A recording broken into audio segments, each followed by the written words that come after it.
अपने naughty photos भेजो ना। अच्छा, मैंने तुम्हारा आज तक चेहरा भी नहीं देखा है और तुम्हें मेरे वैसे वाले फोटोज चाहिए। प्लीज़ जान, प्लीज़ भेज दो।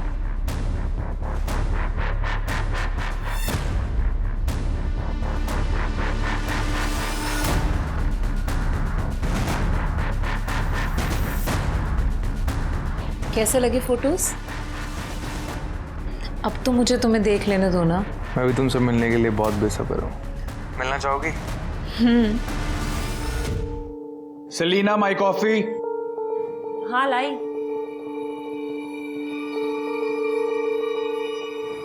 टिफिन रेडी है? हाँ जल्दी करो, मुझे लेट हो रहा है। हाँ हाँ।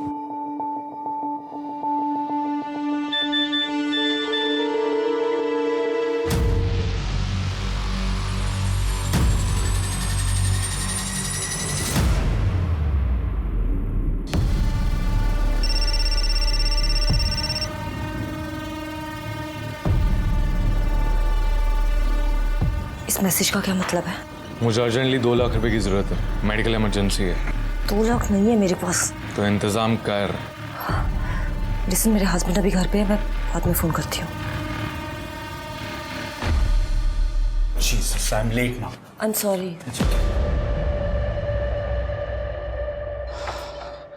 अब लिसन, अकाउंट डिपार्टमेंट से एक लड़का आएगा गिब्सन, उससे पैसे ले लेना और सेफ्टी से रख देना, ठीक है? मैं बाद में चेक करूँगा।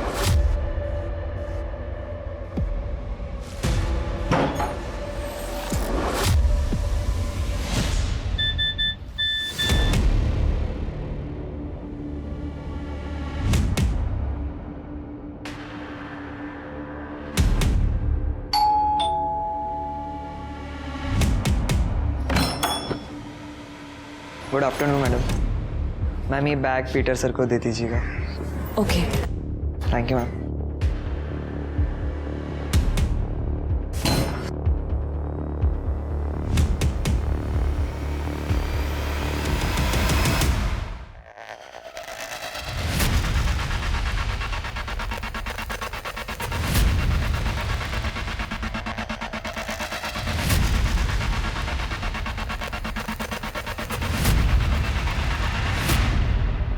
मैंने तुझे जॉब दिया, तुझे अच्छी सैलरी दी। सर मैंने 5 लाख रुपए मैडम को ही दिए थे सर।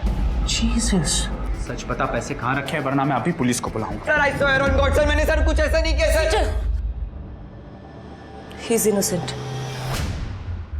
2 लाख रुपए मैंने लिए थे। What?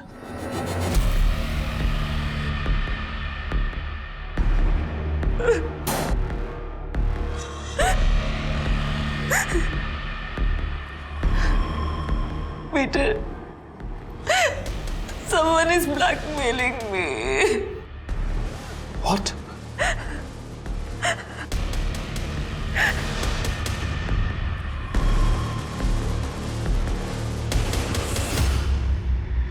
Peter, I'm sorry. I made a mistake. Please forgive me.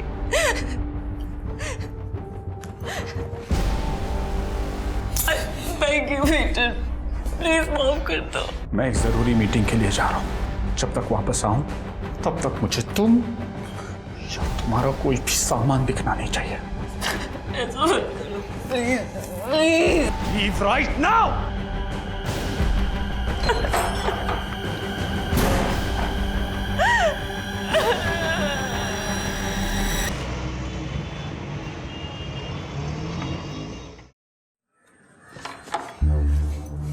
दरवाजा लॉक नहीं है, मतलब कमीनी औरत घर पे ही है।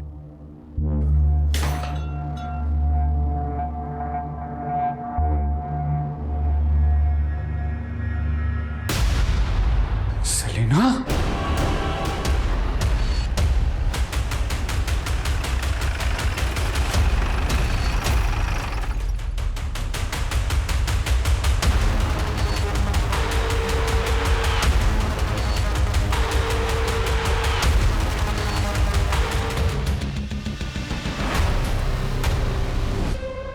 तृप्ति, बॉडी नीचे उतारो और पोस्टमार्टम के लिए भेज दो। मिस्टर पीटर आइए। ये रहा उसका नंबर। सेलिना ने 2 दिन पहले इस आदमी को 2 लाख रुपए दिए थे। वो आदमी सेलिना को ब्लैकमेल कर रहा था। सेलिना ने बताया कि वो इस आदमी को सोशल मीडिया साइट पे मिली थी। ठीक है, ये नंबर की सारी इन्फॉर्मेशन निकालो और सोशल मीडिया साइट से उस आदमी का आईपी एड्रेस निकालो।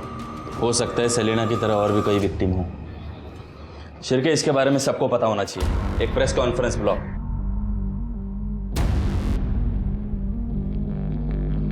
इस सुसाइड के पीछे जिसका हाथ है उस आदमी का पता चल गया है।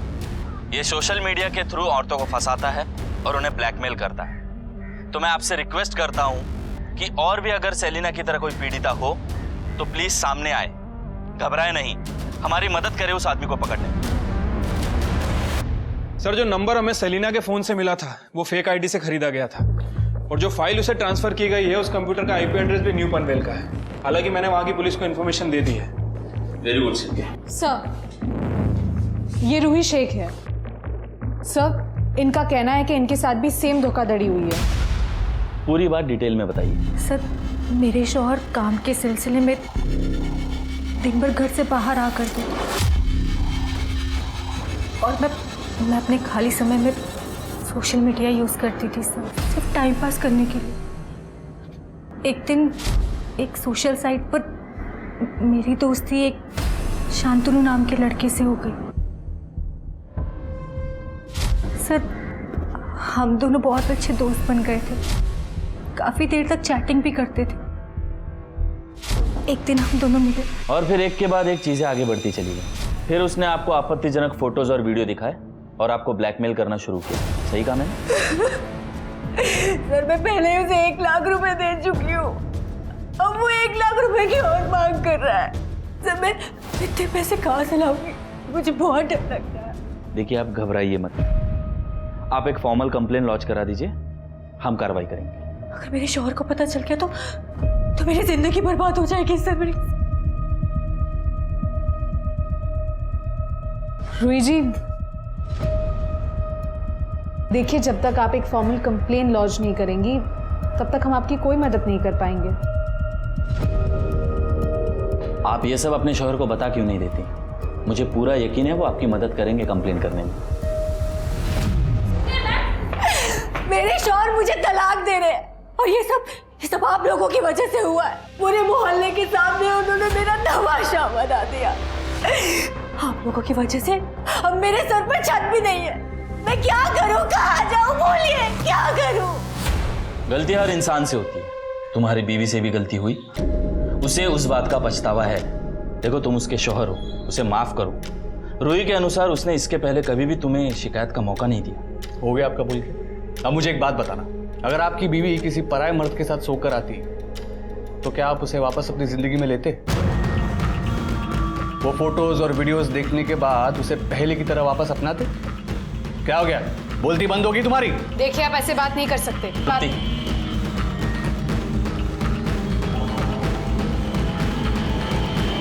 तू क्या खड़ी है यहाँ पे, निकल!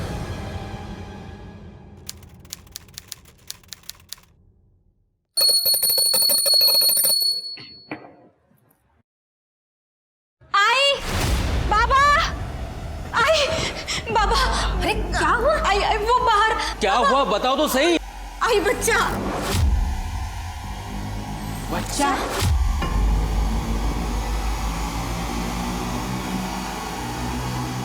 आई, ये देखो। अरे देवा, पता नहीं, मैं पत्ते काटने के लिए आई तो मैंने इसको देखा। बाबा, शायद से ये जिंदा है। हाँ, जल्दी से एम्बुलेंस बुला। अरे नहीं, ये पुलिस केस है, पुलिस को फोन लगाना पड़ेगा। हेलो, हाँ, पुलिस स्टेशन।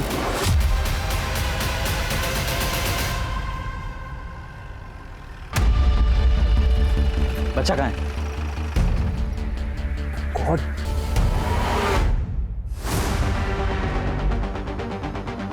आप में से बच्चे को सबसे पहले किसने देखा? मैंने सर। आपका नाम? राधा बोरकर। बताइए। सर, मैं पत्ते काट रही थी तो मेरी नजर वहां पे गई। ये बच्चा किसका हो सकता है, कोई आइडिया? नहीं सर।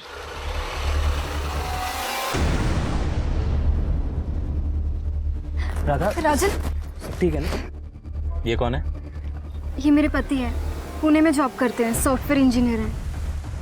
राधा ने कॉल किया, काफ़ी घबराई हुई थी, बच्चे के बारे में बताया। शादी को कितना समय हो गया?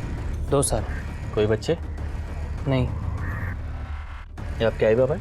नहीं सर, ये राधा के आई बाबा है। बाबा को पैरालिसिस का स्ट्रोक आया था, उसके बाद से हम इनके साथ ही रह रहे हैं इनकी देखभाल के लिए। ठीक है, तहकीकात चल रही है, फिर मुलाकात होगी।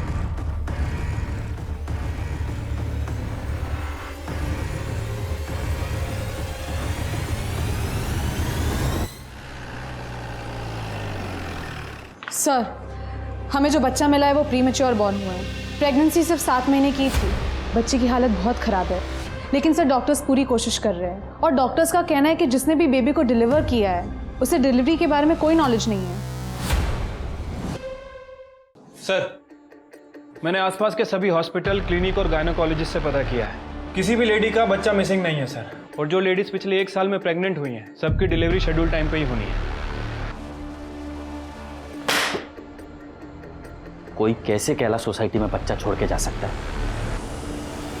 ये तभी पॉसिबल है जब कोई लड़की अपनी प्रेगनेंसी अपने परिवार से छुपा रही हो और बच्चा छोड़ दे, या फिर कोई ऐसा जो पूरे सोसाइटी से वाकिफ है और उसे पता है कि यहाँ ज़्यादा चहल पहल नहीं होती, वही बच्चा छोड़ सकता है। पर कौन? सीसीटीवी फुटेज का क्या हुआ? सर, हमारी टीम फुटेज चेक कर रही है। मेरे तो रोंगटे खड़े हो गए थे। मैंने तो तुरंत भागकर आई बाबा को बुला लिया, फिर बाबा ने पुलिस को कॉल किया। वो तो अच्छा हुआ सही समय पर राधा ने बच्चे को देख लिया, वरना थोड़ी भी देर होती ना तो बच्चा शायद बचता भी नहीं। बहुत बढ़िया राधा, तुमने तो कमाल कर दिया। अच्छा काम करना मेरे लिए कोई बड़ी बात नहीं है। राधा, लास्ट टाइम जब तुम आई थी तब से काफ़ी पतली लग रही हो। वैसे भी मैं अपने डाइट का बहुत ख्याल रखती हूँ। जंक फूड तो मैं बिल्कुल नहीं खाती और चाय भी नहीं पीती मैं। राधा, तुम भी पूर्वी को कुछ टिप्स दे दो ना। देखो कैसे वजन दिन ब दिन बढ़ते जा रहा है उसका। मतलब मैं मोटी होती जा रही हूँ। ओके भाव, चलते हैं। हाँ ओके भाई। ये इतना साधुन मधु क्या था ये? कहाँ क्या? अरे वो तो मैं मजाक कर रहा था। अच्छा, उसके सामने मेरा मजाक उड़ाना पसंद है ना तुम्हें? सर, सोशल मीडिया केस में जिस शांतनु को हम ढूंढ रहे हैं, उसने अपने घर के रेंट एग्रीमेंट में एक फ़ोटो का इस्तेमाल किया था और यही फ़ोटो उसने 2 साल पहले भी यूज़ किया। ये देखिए, और अब ये फ़ोटो हमें रूही के पास मिल रहा है। हो सकता है ये फोटो असली हो और नाम नकली हो। शिरके, ये देखो, ये सारी फोटो मिलती जुलती हैं। ये देखो, ये आई थिंक औरतें कंफ्यूज हो गई और हमें कांटेक्ट नहीं किया। हो सकता है सर। वैसे इस बारे में मैंने मकान के मालिकों से भी बात की है। उन्हें जो डिटेल्स दी गई हैं वो सारी की सारी नकली हैं। उन्हें इस बारे में कुछ नहीं पता। लेकिन एक इंटरेस्टिंग बात है सर, ये शांतनु हर एक स्कैम के बाद अपना लैपटॉप चेंज कर देता है। पिछले 2 साल में इसने 15 से 20 लैपटॉप खरीदे हैं और वो भी अलग अलग डीलर से। इंटरेस्टिंग। ये आदमी काफी चालाक है। मतलब ये आदमी हर स्कैम के बाद अपना लैपटॉप बदलता है और साथ ही साथ इंटरनेट प्रोवाइडर भी, ताकि इसका आईपी एड्रेस ट्रैक ना हो सके। Very good Shirke, very good. मुझे इसके बारे में सारी इंफॉर्मेशन चाहिए। Right sir. सर, हमने कैलाश सोसाइटी की सभी सीसीटीवी फुटेजेस चेक की, कल की और 2 दिन पहले की। लेकिन सर, सीसीटीवी फुटेज में वहाँ के लोकल निवासी, कर्मचारी और डिलीवरी बॉयज़ के अलावा कोई नया नज़र नहीं आया। मतलब सोसाइटी में बाहर से कोई भी बच्चा डंप करने नहीं आया?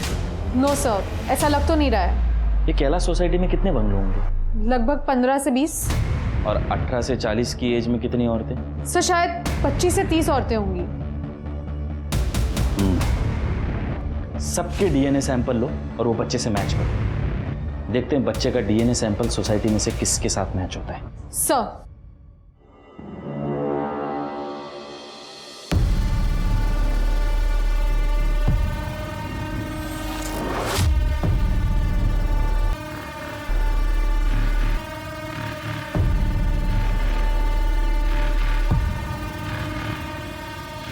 सोनल, रात को 8 बजे खाना तैयार रखना।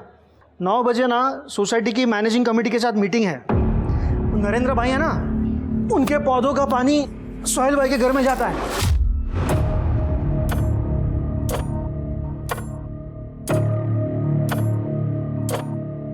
क्या है? जब देखो फोन पर। मेरा फोन दो। मैं कब से तुम्हारे साथ बात कर रहा हूं और तुम्हारा ध्यान ही नहीं है। अगर मैंने ना भी सुना हो ना तो भी मुझे पता है कि तुमने क्या कहा होगा, क्योंकि रोज दिन तुम वही बातें तो करते हो। तुम्हारे ऑफिस का काम, तुम्हारे सोसाइटी के मसले, सब कुछ तुम्हारे बारे में ही तो होता है। मेरे बारे में कब कौन सी बात करते हो? तुम्हें एक्चुअली शादी ना तुम्हारे धंधे से करनी चाहिए थी। सुबह निकल जाते हो, रात में घर आते हो, मुझसे तो बात करने तक का टाइम नहीं है तुम्हारे पास। इसलिए सॉरी टू से, लेकिन ये जो फोन है ना, इसे चाहे मेरा दोस्त कह लो या मेरी सहेली, और शायद मेरा पति भी। बस हाँ, बहुत हुआ वे। इसके बारे में रात में बात करेंगे। तुम्हारो मुखवास नो डब्बो क्या है? क्या अर्धो शोधू छू?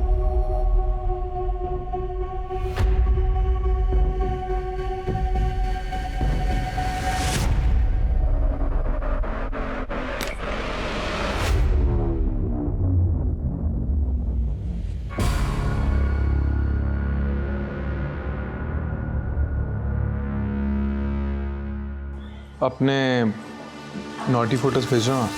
अच्छा, मैंने तुम्हारा आज तक चेहरा भी नहीं देखा है और तुम्हें मेरे वैसे वाले फोटोज चाहिए। प्लीज़ जान, प्लीज़ भेज दो।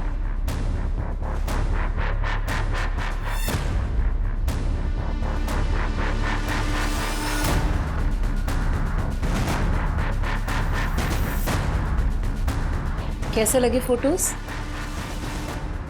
अब तो मुझे तुम्हें देख लेने दो ना। मैं भी तुमसे मिलने के लिए बहुत बेसब्र हूँ। मिलना चाहोगी? सर, मैंने कैलाश सोसाइटी की 18 से 40 साल की उम्र की 23 औरतों की डीएनए रिपोर्ट चेक की है। उसमें से एक औरत ऐसी है जिसका डीएनए बच्चे के डीएनए से मैच कर रहा है। ये टेस्ट रिजल्ट ये गलत नहीं है और इसमें कोई शक नहीं है कि बच्चा आपका है। सर, आप लोग ये कैसी बातें कर रहे हैं? वो बच्चा तो मुझे मिला था। ये तो आप कह रही हैं, इस बात की कोई गवाही दे सकता है? एक मिनट साहब, बेबुनियाद के इल्जाम लगा रहे हैं आप मेरी बेटी पर। जब ये पेट से थी ही नहीं तो ये बच्चा इसका कैसे हो सकता है? ये तो अभी तक पता नहीं। ये भी हो सकता है कि आप इसके लिए झूठ बोल रहे हो। मैं क्यों झूठ बोलूं? अरे हम तो खुद अपनी नातिया और नातू को देखने के लिए तरस रहे हैं। हम तो खुले दिल से उसका स्वागत करते। फेंकून कैसे दूं? हे बगा सर, हे बगा, ये मेरी बेटी के फोटो है। ये 4 महीने पहले का फोटो, ये 2 महीने पहले का फोटो और ये 1 महीने पहले का फोटो है सर। ये आपको प्रेग्नेंट दिख रही है क्या? अगर वो 7-8 महीने की प्रेग्नेंट होती तो उसका पेट नहीं दिखाई देता क्या सर? राजन, तुम्हें क्या लगता है? लगना क्या है सर, राधा मेरी बीवी है। आप ही सोचिए, अगर वो प्रेग्नेंट होती तो क्या मुझे पता नहीं चलता? ठीक, शिरके डीएनए टेस्ट के लिए इनका सैंपल ले लो। नहीं, मैं डीएनए टेस्ट नहीं कराऊंगा। क्यों? काफ़ी समय से मेरे और राधा के बीच शारीरिक संबंध नहीं हुआ है। काम के सिलसिले में मैं पुणे रहता था। कभी आता भी था तो राधा मना कर देती थी। कभी उसके पीरियड्स चल रहे होते थे या कभी बॉडी पेन हो रहा होता था या थकी हुई होती थी। इसलिए करीबन 1 साल से हमारे बीच कुछ भी नहीं हुआ।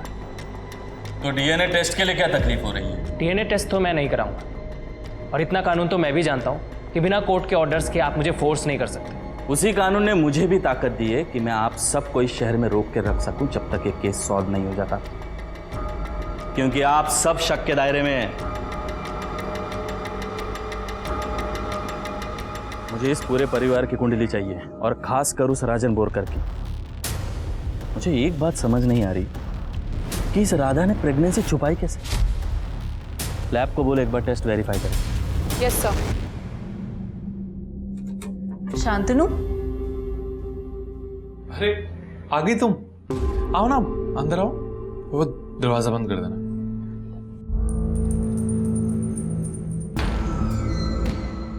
इतनी देर लगाती तुमने आना में, मैं कब से तुम्हारा इंतजार कर रहा था।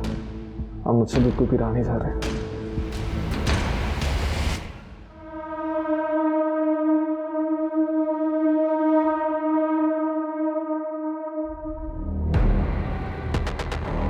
क्या हुआ, बहुत खुश लग रही हो? बात ही ऐसी है, ये देखो। लेकिन ये कैसे हो सकता है? क्यों नहीं हो सकता? राधा के साथ कुछ भी हो सकता है। वैसे भी अपने आप को बड़ी हूर की परी समझती है ना वो। उसके साथ जो कुछ भी हुआ बहुत अच्छा हुआ। अरे चुप करो, बस करो। एक काम करो, अभी के अभी तैयार हो जाओ, हम लोग उनके घर पे जा रहे हैं। पता नहीं राजन और राधा पे क्या बीत रही होगी। सर, हमने पूरी कैलाश सोसाइटी, उनके पड़ोसियों और राधा के दोस्तों से भी बात की, लेकिन किसी को नहीं पता था कि राधा प्रेग्नेंट थी। किसी ने राधा का वजन बढ़ते हुए नहीं देखा, कोई प्रेगनेंसी सिम्टम्स नहीं। वो हमेशा सबको नॉर्मल ही दिखती थी। Hello, yes, thank you so much. Rajan का डीएनए सैंपल लेने की परमिशन मिल गई है। सर, इस राजन की कहानी तो बहुत ही इंटरेस्टिंग है। ये जॉब के लिए पूना नहीं जाता है, बल्कि साइन में अपने दोस्त के साथ रहता है, नितिन पाटिल। राजन के फ़ोन रिकॉर्ड और लोकेशन रिकॉर्ड से नितिन का नंबर मिला, और जब मैंने राजन की कंपनी में इंक्वायरी की तो उन्होंने बताया कि राजन को उन्होंने 1 साल पहले ही जॉब से निकाल दिया था। राजन ने घर पे झूठ बोला, और सर नितिन ने हमें बताया कि पिछले 1 साल से वो छोटा मोटा काम करके घर का खर्चा चला रहा है, और इसीलिए वो पुणे जाने का नाटक करता है। Very good Shirke, very good. मुझे लगा ही था ये सब इतना सिंपल नहीं है। सर, शांतनु ऑनलाइन एक्टिव हुआ है। उसने वो फोटो इस्तेमाल किए है जो रूही के केस में इस्तेमाल किए थे। उसका आईपी एड्रेस? सर, अपनी टीम ट्रैक कर रही है। Very good. अच्छा सुनो, मुझे रात को मैसेज या कॉल मत करना, मेरे हस्बैंड को शक होने लगा है। ठीक है बाबा, नहीं करूँ। बाय।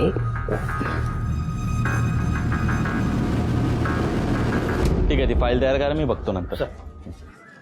सर, हॉस्पिटल से फ़ोन आया था, वो बच्चा ही इज़ नो मोर। कोई इतना बेरहम कैसे हो सकता है? एक नवजात बच्चे को मरने के लिए छोड़ दिया। सर, राजन का डीएनए बच्चे के डीएनए से मैच होता है। वो बच्चा राजन और राधा का ही था। अब ये मर्डर केस है। राधा बोरकर, तुमने तुम्हारे बच्चे को लावारिस छोड़ा, जिसकी वजह से उसकी मौत हो गई। क्या बच्चा मर गया? जी हाँ, राजन के डीएनए टेस्ट से ये प्रूव हो चुका है कि ये बच्चा इन दोनों का ही है। राधा, हमारे साथ चलो। तृप्ति, एक मिनट सर, आप लोग हमें बिना बात के फंसा रहे हैं। किसी दूसरे का पाप आप हमारे सर पे डाल रहे हैं। अरे गलती हो गई मेरी बीवी से, जो उस दिन उस बच्चे के बारे में आपको इन्फॉर्म कर दिया। इससे तो बेहतर होता किसी कूड़ेदान में फेंक देती। ए शाण्या, सायन को पूना बताने वाले, शांत रहा जरा। सर, आपका क्या मतलब है सर? ये अपने भाई से पूछो कि ये अपना पूरा हफ्ता कहाँ बिताता है। जहां तक मैं जानता हूं ये पूना तो नहीं जाता। क्यों? राजन? अरे राजन काय म्हणतायत ते? भाऊ, जॉब छूट गई थी मेरी। सायन में मैं अपने दोस्त नितिन के साथ ही रहता था, वहीं छोटा मोटा काम करता था। बहुत टाइम से जॉब ढूंढ रहा हूँ, अभी तक मिली नहीं है। क्या बोलता आप सबको? आई एम सॉरी, आपके परिवार को ये सब इस तरह बताना पड़ा। देखिए, पुलिस अपना काम पूरी ईमानदारी से करती है, और डीएनए टेस्ट से ये पता चल चुका है कि बच्चे के बाप तुम ही हो। तुम ही हो। तो अभी ठंडे दिमाग से सोचो कि राधा के साथ तुमने आखिरी बार संबंध कब बनाए। सर, मैंने आपको पहले ही बताया, 1 साल पहले, शायद 8-9 महीने पहले। मतलब 8 महीने? राधा, क्या वो बच्चा हमारा था?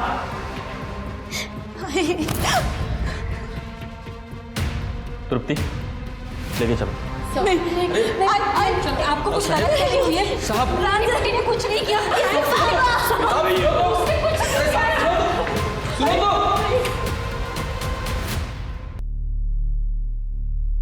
सर, मैं और क्या करती? राजन हफ्ते भर बाहर रहता था, मुझे अकेलापन महसूस होता था। फिर एक दिन मुझे सोशल साइट पे एक लड़के की फ्रेंड रिक्वेस्ट आई, तो मैंने एक्सेप्ट कर ली। मैं शांतनु के साथ बातें करने लगी थी, और फिर कुछ ही समय में मुझे उससे प्यार हो गया था। इतना प्यार कि मैं उसके साथ भाग जाना चाहती थी, एक नई जिंदगी की शुरुआत करना चाहती थी। लेकिन तभी मुझे पता चला कि मैं प्रेग्नेंट हो गई हूँ। मुझे बच्चा नहीं चाहिए था सर, और मैं किसी को कुछ बता भी नहीं सकती थी, और अबॉर्शन तो मैं करवा भी नहीं सकती थी, क्योंकि अगर मैं जाती तो अथॉरिटीज़ के पास मेरा नाम चला जाता। इसलिए मैंने तय किया कि मैं किसी को कुछ भी नहीं बताऊंगी। फिर अगले दिन आई। सर, एक मिनट, एक गुमनाम फोन आया था। वो आदमी बोल रहा है कि वो राजन का दोस्त है। और राजन को राधा के अफेयर के बारे में पता था। इस बात को लेकर दोनों में झगड़ा होता था। तो राजन लगी नहीं आ सर। हाँ सर, एक दिन मुझे एक अननोन नंबर से कॉल आया था। उसने कहा मेरी वाइफ किसी मॉल में एक आदमी से मिलने वाली। तुम्हारा दिमाग खराब है राजन। मेरा अफेयर? राजन सिर्फ तुमसे प्यार करती हूँ। अच्छा, अगर ऐसा है तो तू आज रात मॉल में किससे मिलने जा रही है? किसी से नहीं, मैं सच बोल रही हूँ। बेटा, देखो बेटा, शायद तुम्हारे साथ किसी ने मजाक किया है। राधा ऐसा नहीं कर सकती बेटा। तो क्या राधा उस दिन मॉल गई थी? नहीं सर। वैसे जब हम राजन को इंटरोगेट कर रहे थे तब सर राधा के फ़ोन की रिपोर्ट आई थी। राधा के फ़ोन में ना तो कोई अश्लील वीडियो है, ना ही कोई अश्लील फ़ोटो, जैसा कि सेलिना के फ़ोन में मिला था, और ना ही कोई ऐसा वीडियो डिलीट किया गया है। मतलब राधा को कोई ब्लैकमेल नहीं कर रहा था? लेकिन ये शांतनु तो पहले दोस्ती करता है, फिर प्यार मोहब्बत का नाटक करके ब्लैकमेल करके पैसे लेके भाग जाता है। ये राधा के लिए हृदय परिवर्तन कैसे हो गया इसका? सर वही तो समझ। शांतनु को ट्रैक कर लिया है। उसके आईपी एड्रेस के मुताबिक उसने एमजी रोड पर अभी एक फ्लैट किराए पे लिया है, और सर इस वक्त वो दौलत नगर की रहने वाली सोनल कपाड़िया को अपने जाल में फंसा रहा है। Very good. अब 2 टीम बनाओ और दोनों जगहों को सर्विलेंस पे रखो। शांतनु को आज रंगे हाथ पकड़ते हैं। Right sir. सुनो, मुझे 2 लाख रुपए की बहुत ज़रूरत है। कुछ मेडिकल इमरजेंसी है, प्लीज़ पैसे अरेंज करवा दो। मेरे पास 2 लाख रुपए नहीं है, लेकिन हुआ क्या है? वो सब मैं तुम्हें मिलकर बताऊंगा। आप भी प्लीज़, मुझे पैसों की ज़रूरत है। देखो, तुम्हारे अलावा मेरा कोई और है भी नहीं है। तुम बिल्कुल भी टेंशन मत लेना, मैं तुम्हें जल्द से जल्द पैसे वापस कर दूंगा। लेकिन शांतनु, अगर मेरे पास होते तो तुम्हें मैं मना क्यों करती? मेरे पास नहीं है। सोनल, मैं भी फोन रखती हूँ। सोनल, क्या कर रही हो? अरे बराड़ा पाड़ी रो चुके यार। बाथरूम में से चिल्ला रहा हूं मैं कब से, टॉवेल भूल गया था। मैंने संभळायो नहीं, वो फोन। फिर से फोन ककड़ाहट।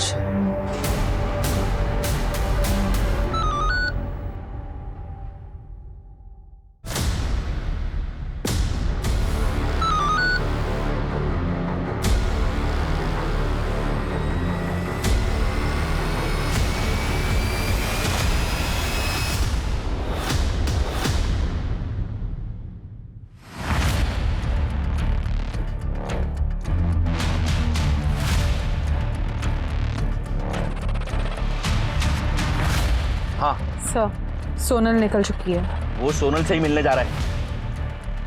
सर मेरे हिसाब से मीटिंग पांचाल पार्क में होने वाली है। तुम दोनों मुझे लोकेशन भेजो, मैं वहीं पहुंचता हूँ।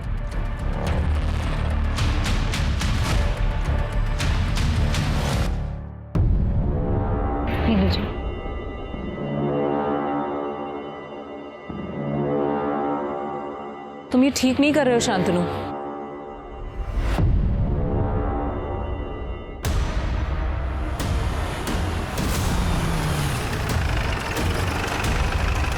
घेऊन जायला। अरे यार, मैंने क्या किया?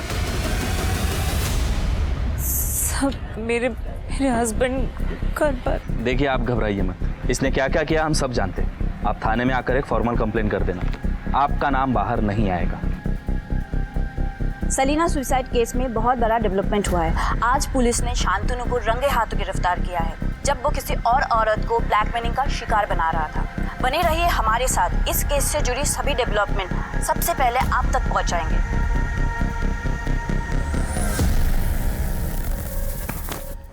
शांतनु दासगुप्ता, बता कितनी?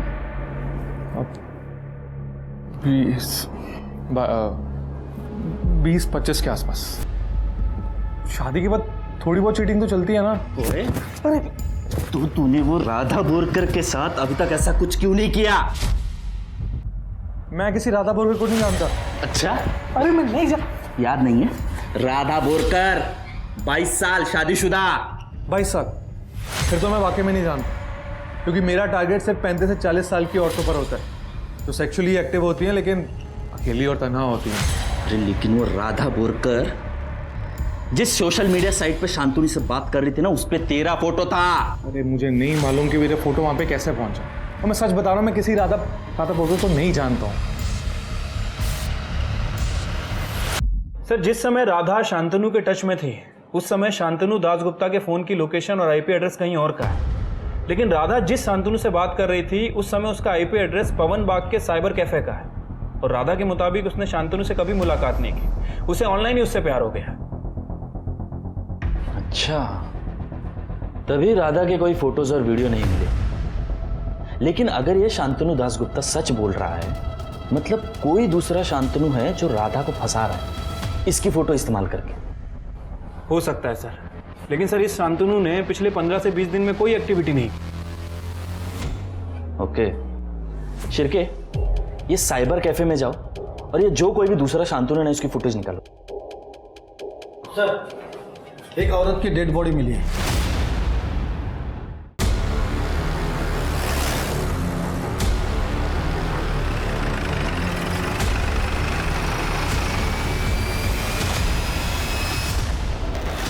ये तो पूर्वी बोरकर है, राजन की भाभी। आसपास का एरिया चेक कर जाओ। सर, किसी धारदार हथियार से वार किया गया है, और सर ये क्राइम सीन नहीं है। यहाँ आसपास कहीं भी ब्लड के ट्रेसेस नहीं है। सर लगता है मर्डर के बाद बॉडी को यहाँ पे डंप किया गया है। Sexual assault? No sir, sexual assault के कोई ट्रेसेस नहीं है। ठीक है, बॉडी पोस्टमार्टम के लिए भेज दो। यहाँ एरिया में सीसीटीवी कैमरास? सर, दोनों साइड 5 किलोमीटर तक कोई भी सीसीटीवी कैमरा नहीं है। तभी कातिल ने जगह चुनी है बॉडी डंप करने के लिए। इसके पति को जाके मिलना पड़ेगा। कुठे निकालत का? मैं पूर्वी को ढूंढने निकला था सर। मतलब वो कब से मार्केट गई है, अब तक लौटी नहीं है। कब से मैं उसका फोन भी ट्राई कर रहा हूँ लेकिन स्विच ऑफ आ रहा है सर। मिस्टर मयंक, पूर्वी का खून हो गया है।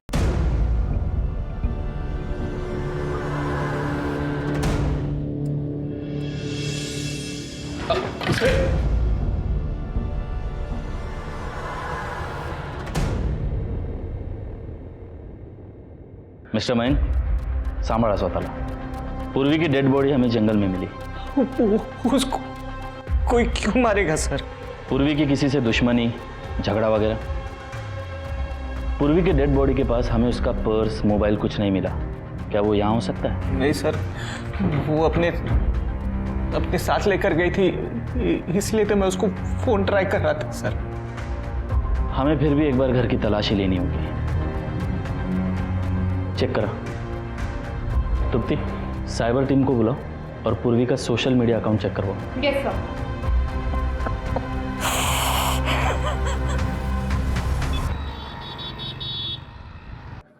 सर, पूर्वी के घर में कुछ भी सस्पिशियस नहीं मिला, लेकिन साइबर टीम ने बताया है कि पूर्वी ने थोड़ी देर पहले राधा वाले शांतनु को फ्रेंड रिक्वेस्ट भेजी है।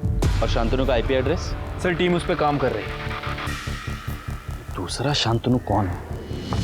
वो साइबर कैफे के फुटेज का क्या हुआ? सर, उसे चेक कर रहे हैं।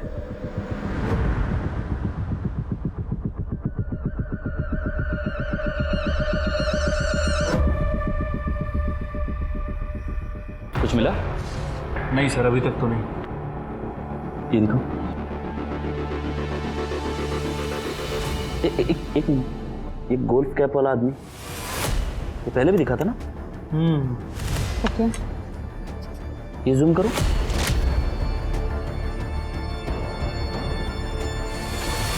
शिर्के, ये मोबाइल कवर कहाँ देखा, याद आया? नहीं सर। Okay sir, last IP address मिल गया है, जब ये अकाउंट आखिरी बार इस्तेमाल हुआ था अकाउंट डिलीट करने के लिए। टाइम? Sir 3 PM। पूर्वी की डेड बॉडी भी उसी समय मिली थी ना? लोकेशन क्या?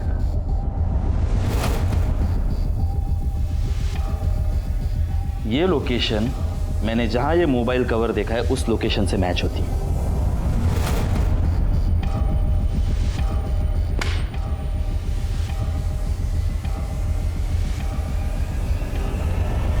सर, पता चला मेरे पूर्वी को किसने मारा।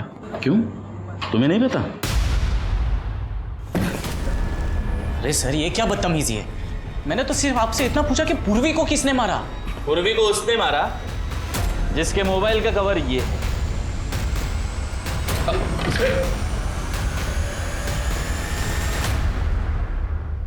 इसका आईपी एड्रेस और तेरे घर का लोकेशन मैच होता है। इस मोबाइल की आखिरी लोकेशन जंगल की है जहां पूर्वी की डेड बॉडी डंप की गई। अभी तक गेस कर लिया होगा?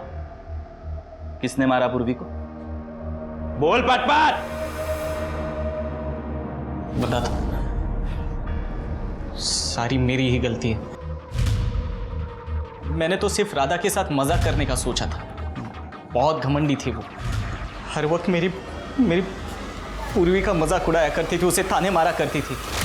उसने तो मजाक में इतना तक कह डाला था कि हमारी शादी को 5 साल हो गए फिर भी हमारा कोई बच्चा नहीं है। सॉरी भाभी, ये ना बंगलो नंबर 7 वाली अनीता के बच्चे के लिए गिफ्ट था, आपको गलती से आ गया। आपका गिफ्ट तो ये रहा। इसमें ना 101 तरीके हैं बच्चे पैदा करने के लिए। इसीलिए मैं हमेशा से उसे सबक सिखाना चाहता था, लेकिन क्या करूं कैसे करूं कुछ समझ में नहीं आ रहा था। और फिर अचानक एक दिन मैंने अखबार में शांतनु के बारे में पढ़ा, जिसमें उसकी फोटो भी छपी थी। बस ये आइडिया मुझे वहीं से मिला। तो इसलिए तुमने शांतनु का फोटो इस्तेमाल करके नकली आईडी बनाई और राधा को फ्रेंड रिक्वेस्ट भेजी? हाँ, लेकिन जब राधा ने भी फ्रेंड रिक्वेस्ट एक्सेप्ट की तो मैं शॉक हो गया था। हम लोग घंटों ऑनलाइन चैट किया करते थे। राधा को फेक आईडी वाले शांतनु से प्यार होने लगा था। बिना मिले बिना जाने वो शांतनु के साथ भाग जाना चाहती थी, और इसी बात का खुलासा मैं राजन के सामने करना चाहता था, जो उसे अंधों की तरह प्यार करता था। और इसीलिए जब राधा ने मॉल में शांतनु से मिलने का प्लान बनाया तो मैंने राजन को कॉल कर दिया। वो कॉल तूने किया था? हाँ। हेलो राजन, आज शाम को तुम्हारी बीवी अपने आशिक के साथ मॉल में मिलने वाली है। अगर उसे रंगे हाथ पकड़ना चाहते हो तो जल्दी अक्षय मॉल पहुंच जाओ। लेकिन राधा वहां आई ही नहीं, और पिछले कुछ हफ्तों से राधा बहुत उतावली हो गई थी। उसे हर हाल में शांतनु के साथ रहना था। इसलिए जब राधा ने मुझे बताया कि वो प्रेग्नेंट है तो मैं शॉक हो गया था, क्योंकि इसके बारे में हमारे फैमिली में से किसी को कुछ नहीं पता था। राधा ने तो यहां तक कह डाला था कि वो बच्चे को अबॉर्ट करेगी और मेरे साथ भाग जाएगी। खोटा बोलो नको। राधा ने बताया था कि उसने मतलब तुझे कुछ नहीं बताया? अहो सर, सांगितलं होतं, बताया था उसने मुझे तो यही बात समझ में नहीं आई कि वो प्रेग्नेंट कब हुई, क्योंकि हम तो उससे रेगुलरली मिला करते थे। वो एकदम नॉर्मल दिखती थी। मैंने सोचा कुछ वक्त इंतजार करूंगा और फिर पूरी दुनिया के सामने उसको एक्सपोज करूंगा, लेकिन उसके पहले ही उसकी प्रीमैच्योर डिलीवरी हो गई और सारा सच सबके सामने आ गया। राधा को तो पता भी नहीं था कि वो जो फेक आईडी थी शांतनु की, उसके पीछे मैं हूं। मैंने हर सावधानी बरती थी, लेकिन पता आज। मयंक सुनो ना, मुझे तिवारी सर का नंबर चाहिए था, इनवाइट करना है उन्हें। मयंक,